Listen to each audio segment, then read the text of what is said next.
Now before the feast of the Passover, when Jesus knew that his hour had come, that he should depart from this world to the Father, having loved his own who were in the world, he loved them to the end.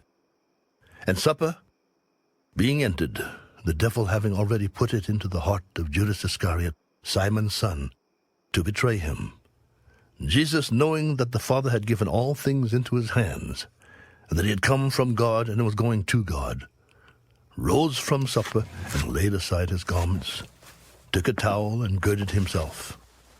After that, he poured water into a basin and began to wash the disciples' feet and to wipe them with the towel with which he was girded. Then he came to Simon Peter, and Peter said to him, Lord, are you washing my feet? What I am doing, you do not understand now, but you will know after this. You shall never wash my feet. If I do not wash you, you have no part with me. Lord, not my feet only, but also my hands and my head. He who is bathed needs only to wash his feet, but is completely clean.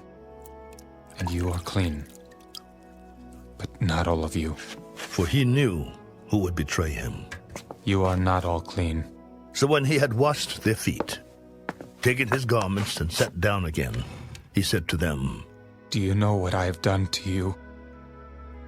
You call me teacher and Lord, and you say, well, for so I am. If I then, your Lord and teacher, have washed your feet, you also ought to wash one another's feet.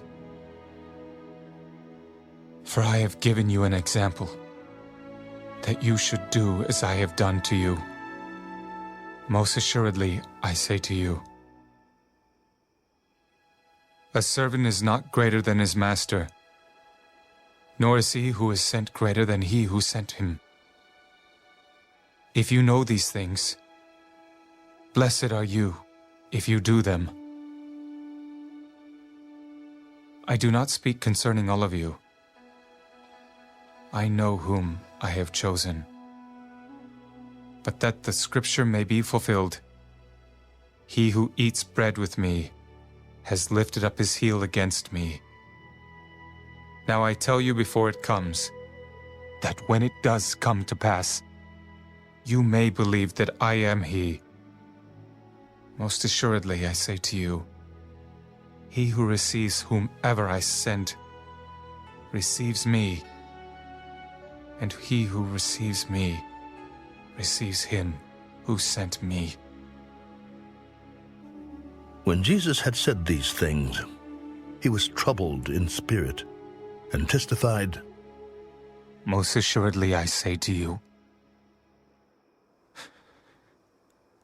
one of you will betray me. Then the disciples looked at one another, perplexed about whom he spoke. Now there was leaning on Jesus' bosom one of his disciples, whom Jesus loved. Simon Peter therefore motioned to him to ask who it was of whom he spoke. Then, leaning back on Jesus' breast, he said to him, Lord, who is it?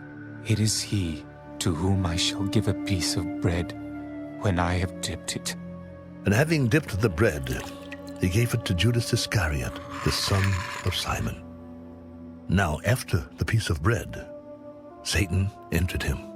What you do quickly.